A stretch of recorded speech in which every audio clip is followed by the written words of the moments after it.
معايا صحفيين من جريدة مصر اليوم، سيادتك امرت بيهم يصوروا عندي هنا؟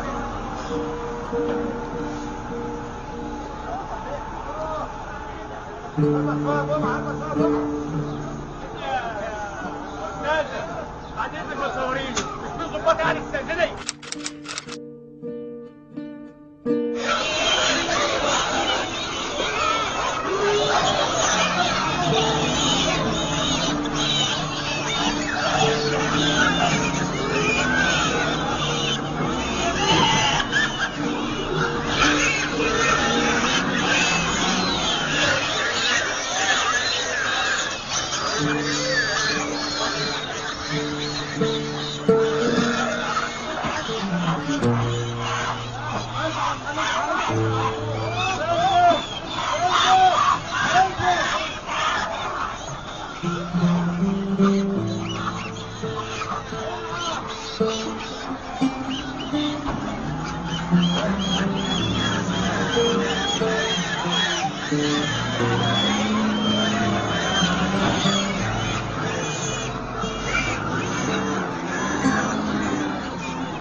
احنا دلوقتي بنتحرك بقالنا 3 ايام في عمليه نقل الخنازير من منطقه الضرائب الى منطقه النوار، وهي فيها تجمع كبير من الخنازير على مستوى محافظه القليوبيه.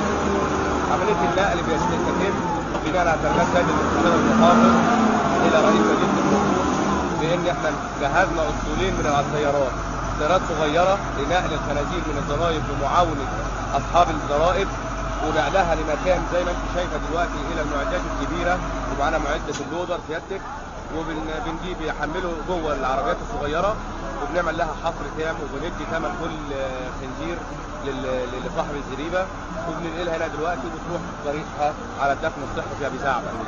طب موضوع الاتفاق المحافظ معاكم بدفع ال 25 بيديه مرات بيديه هنكبر نقول ما بيديناش، لا بيدفع وبيدفعوا على الباب هنا. ما الناس بس هتديني مره ولكن بقيت ايام اتقطعت.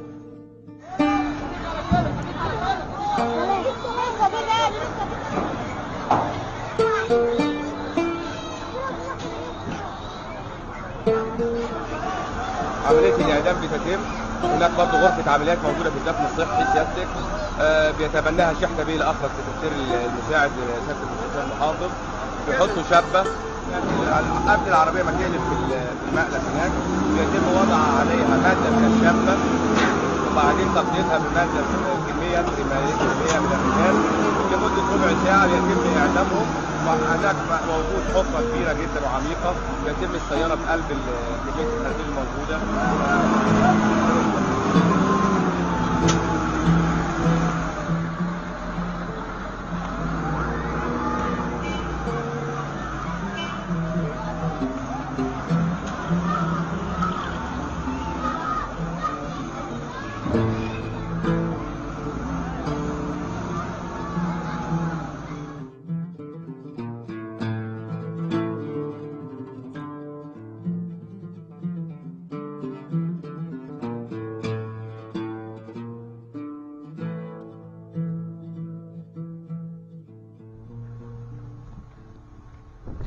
تبتدي تتغطى بكيك مخلفات شركة الشابة المصرية، في نسبة من الكيماويات تحط على النفق ونسيبه شوية قيمة نص ساعة ولا 40 دقيقة لحد ما النفق ينتهي خالص يموت، وبعدين نبتدي ندخله ننزله في الجورة ونتعامل معاه ونغطيه بالجير الحي.